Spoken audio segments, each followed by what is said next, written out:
नमस्कार। आज हम समुद्री सुरक्षा की दुनिया में एक बहुत ही अहम नियम पर बात करने वाले हैं। यह है कॉलरेग्स का नियम 37, मतलब डिस्ट्रेस सिग्नल्स या कहे तो संकट के संकेत।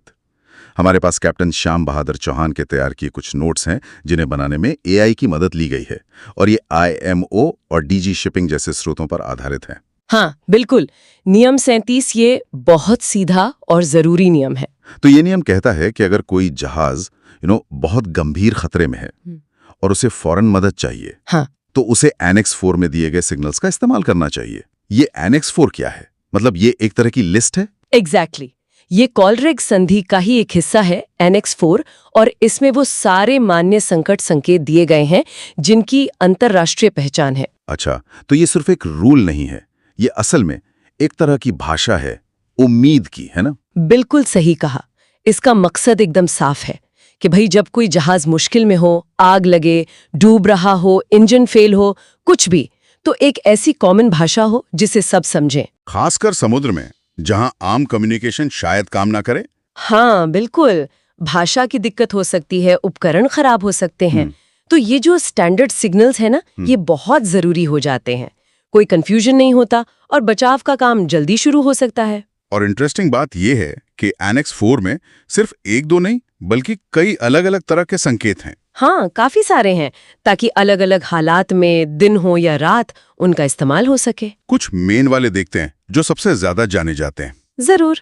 जैसे सबसे आम शायद वो लाल पैराशूट फ्लेयर है या हाथ वाला रेड फ्लेयर। हाँ, वो फिल्मों में भी दिखाते हैं। सही।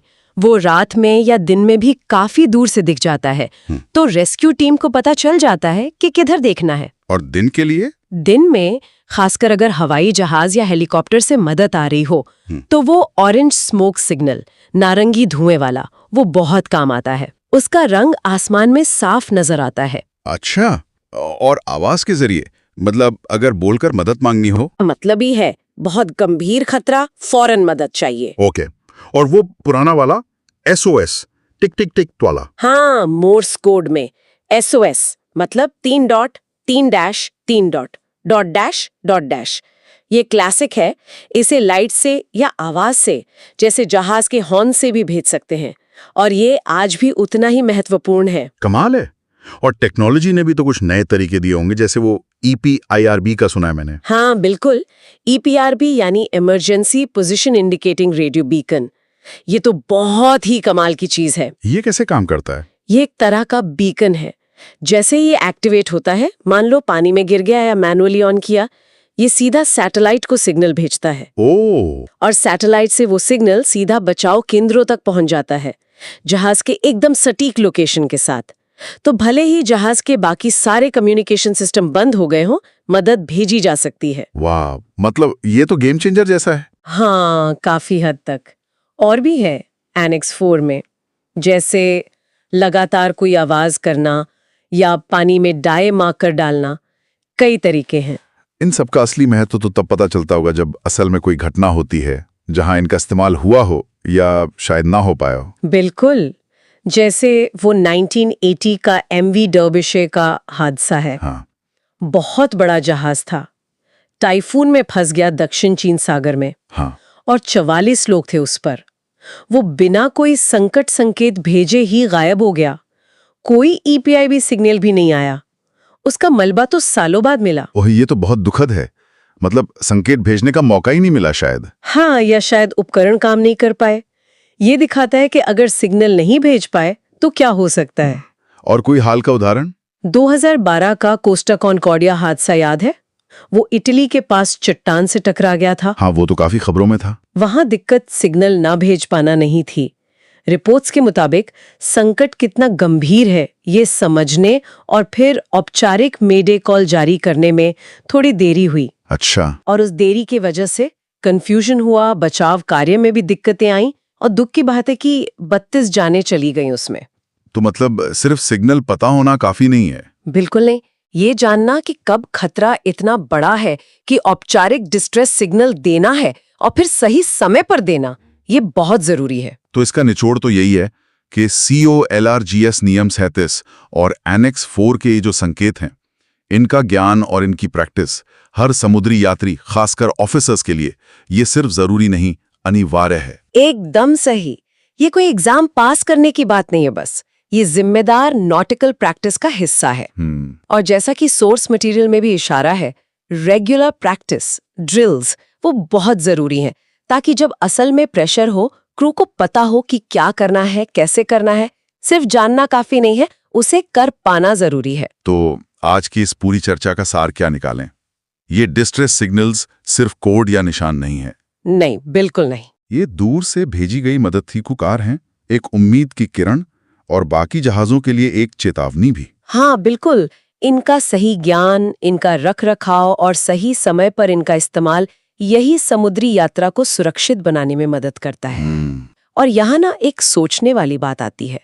जैसे जैसे टेक्नोलॉजी बढ़ रही है, सैटेलाइट कम्युनिकेशन बेहतर हो रहा है, ऑटोमेटेड सिस्टम आ रहे हैं जैसे AIS 60 वगैरह, तो क्या ये जो पारंपरिक संकेत हैं, फ्लेयर्स, स्मोक सिग्नल्स, यहाँ तक कि हाथ हिलाना भी, क्या ये धीरे धीरे पुराने पड़ जाएंगे, अप्रासंगिक हो जाएंगे? अच्छा सवाल है। या फिर जब हाईटेक सिस्टम फेल होते हैं, और वो हो सकते हैं, तब इन बेसिक मानवीय तरीकों का महत्व क्या वो हमेशा बना रहेगा?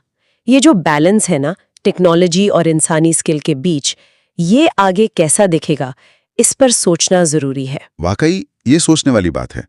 टेक्नोलॉजी बहुत मददगार है, पर क्या वो इंसानी सूझबूझ और बेसिक स्किल्स की जगह ले सकती है, खासकर जब जान पर बन आए? हाँ। नमस्कार समुद्री साथियों, स्वागत है आप सबका आज की इस खास चर्चा में। नमस्कार। आज हम कैप्टन श्याम बहादुर चौहान द्वारा संकलित कुछ नोट्स पर बात करेंगे, जिसमें उन्होंने AI की भी सहायता ली है, और विषय है एक बेहद अहम समुद्री नियम। जी हाँ, हम बात करें हैं COLRGS के नियम 37 की, यानी डिस्ट्रेस सिग्नल्स या संकट संकेत। बिल्कुल, ये वो नियम है जो हमें बताता है कि भाई अगर जहाज मुश्किल में है, मदद चाहिए, तो कौन से अंतर्राष्ट्रीय स्तर पर मान्य संकेत इस्तेमाल करने हैं। और ये जानकारी देखिए सीनियर मास्टर्स से लेके नए ट्रेनी कैडेट्स तक सबके लिए जरूरी है। हाँ, क्योंकि ये सच में जीवन बचाने वाली बात हो सकती है। एकदम।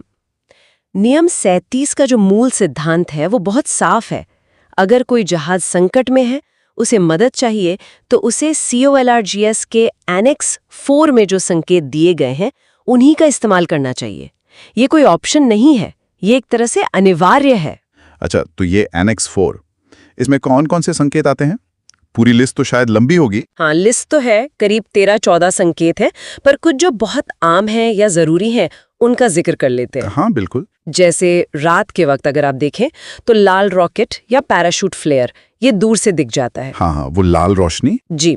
फिर दिन के लिए नारंगी धुएं का सिग्नल होता है, ऑरेंज स्मोक। अच्छा। और सबसे जरूरी VHF रेडियो पर चैनल 16 पर मेडे कॉल देना, ये तो शायद सबसे ज्यादा इस्तेमाल होता होगा। मेडे कॉल।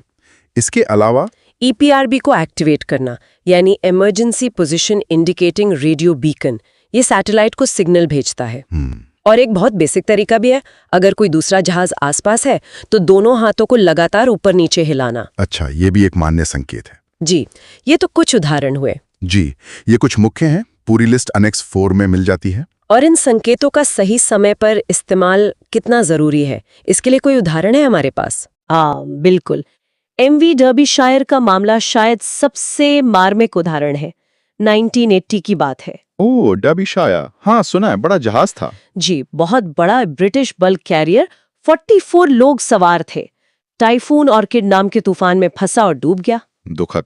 लेकिन जो सबसे चौंकाने वाली बात थी वो ये कि जहाज से कोई डिस्ट्रेस सिग्नल नहीं भेजा गया, कोई मेडे कॉल नहीं, कुछ नहीं। क्या बात कर रहे हैं? जबकि उस जमाने में भी कुछ ना कुछ उपकरण तो होंगे। बिल्कुल। बाद की जांच में पता चला कि जहाज पर APR भी था, लेकिन वो एक्टिवेट नहीं हुआ, या शायद हो नहीं पाया। कोई सिग्नल नहीं, इसका मतलब तो बचाव कार्य में बहुत देरी हुई होगी। भयानक देरी। नतीजा ये हुआ कि सभी 44 क्रू मेंबर्स की दुखद मृत्यु हो गई, कोई नहीं बच पाया। सोचकर ही बुरा लगता है। मतलब सिग्नल न मिलने का सीधा असर जिंदगियों पर पड़ता है। नियम 37 का पालन न करने के परिणाम बहुत गंभीर हो सकते हैं। सबसे पहले तो यही, मानव जीवन का नुकसान। हाँ। फिर सोचिए, अगर वो जहाज कोई टैंकर होता या केमिकल कैरियर, तो बड़े पैमाने पर समुद्री प्रदूषण का खतरा, पर्यावरण को नुकसान। सही बात है। और फिर कानूनी पहलू भी है। ये 16 जैसे अंतर्राष्ट्रीय नियमों का उल्लंघन है। इसके लिए जहाज के मालिक, कप्तान इन पर कार्रवाई हो सकती है। तो ये डर्बीशायर जैसे हादसों ने कुछ बदला सिस्टम में? हाँ बिल्कुल। डर्बीशायर और ऐसे ही कुछ और हादसों ने GMDSS यानी global maritime distress and safety system को लागू करने और एपेरीड जैसे उपकरणों को अनिवार्य बनाने में बहुत बड़ी भूमिका निभाई। अच्छा, तो ये GMDSS उसके बाद आया? जी, उसकी जरूरत महसूस हुई, लेकिन सवाल वही रहता है कि संकेत क्यों नहीं भेजे जाते कभी-कभी। हाँ, जैसे डर्बीशायर के केस में हुआ। क्या वजह हो सकती है? देखिए, कई कारण हो सकते हैं। एक तो है जानकारी या ट्रेनिंग की कमी। शायद क्रू को पता ही ना हो कि कौन सा उपकरण कैसे इस्तेमाल करना है। दूसरा, उपकरणों की खराबी। हो सकता है नियमित जांच ना हुई हो और जरूरत के वक्त वो चले ही नहीं। ये भी मुमकिन है। और तीसरा, जो शायद सबसे बड़ा कारण होता है कई बार, वो है इंसान का घबरा जाना, पैनिक। उस वक्त दिमाग काम करना बंद कर देता है। हाँ, पैनिक में तो सही चीज भी गलत हो जाती है। मतलब नियम पता है, उपकरण भी वे पर इस्तेमाल नहीं कर पाए। ये मानवीय पहलू शायद सबसे मुश्किल है ना? बिल्कुल। इसीलिए कुछ चीजें हमेशा ध्यान में रखनी चाहिए। जैसे? पहला, NX4 के जो संकेत हैं, उनकी और उनके इस्तेमाल की पूरी जानकारी होनी चाहिए। दूसरा, जहाज पर जो भी जीवन रक्षक संचार उपकरण है, EPRB, SART, VHF, DSC, उनकी रेगुलर टेस्टिंग और मेंटेनेंस बहुत जरूरी है। हाँ, ये तो रूटीन में होना चाहिए। तीसरा, ड्रिल्स। जो इमरजेंसी ड्रिल्स होती हैं, उनमें डिस्ट्रेस कम्युनिकेशन का अभ्यास गंभीरता से करना चाहिए, सिर्फ खाना पूर्ति नहीं। सही कहा, प्रैक्टिस मेक्स परफेक्ट वाली बात। जी, और सबसे जरूरी, अगर खुदा न खास्ता कभी ऐसी नौबत आए तो शांत रहने की कोशिश करना और सही भाषा, सही फॉर्मेट में मदद मांगना। इसका कोई उदाहरण दे सकते हैं, जैसे मेडी कॉल कैसे करनी चाहिए? हाँ बिल्कुल, एक मानक तरीका है। जैसे मेडे मेडे मेडे, दिस इज मोटर वेसल शक्ति, मोटर वेसल शक्ति, मोटर वेसल शक्ति। मेरा कॉल साइन है, मान लीजिए alpha Bravo Charlie delta. Position है 13 degree 45 minutes north, 112 degree 18 minutes east. हमारे जहाज में तेजी से पानी भर रहा है और हमें तत्काल सहायता चाहिए। जहाज पर 20 लोग सवार हैं। ओवर। स्पष्ट और संक्षिप्त। बहुत अच्छे से समझाया आपने। तो मतलब नियम 37 का पालन करना सिर्फ एक ड्यूटी नहीं है। नहीं, बिल्कुल नहीं। ये तो एक जिम्मेदारी है, अपने साथियों की जान बचाने की, समुद्र को बचाने की और समुद्री व्यापार को भी सुरक्षित रखने की। एकदम सही। और हम श्रोताओं को ये भी याद दिलाना चाहेंगे कि ये जो चर्चा है, ये जानकारी बढ़ाने के लिए है। असल में समंदर में काम करते वक्त हमेशा IMO के ताज़ा नियम, अपने जहाज का SMS मैनुअल और अपनी कंपनी की गाइडलाइंस को ही फॉलो करना चाहिए। बिल्कुल सही। तो अगली बार हम COLRGS के एक और नियम पर बात करेंगे, नियम 38, जो कुछ खास हालात में नियमों से छूट यानी एग्जेम्पशंस की बात करता है। हाँ, वो भी काफी दिलचस्प नियम है। लेकिन यहाँ एक सवाल छोड़ जाते हैं सबके लिए सोचने को। क्या कभी-कभी नियम से मिली यही छूट अनजाने में सबसे बड़ा जोखिम बन सकती है? जरा सोचिएगा इस पर। जरूर। तब तक के लिए सेफ नेविगेशन, सेफ लाइफ के सिद्धांत के साथ विदा लेते हैं। Safe navigation, safe life.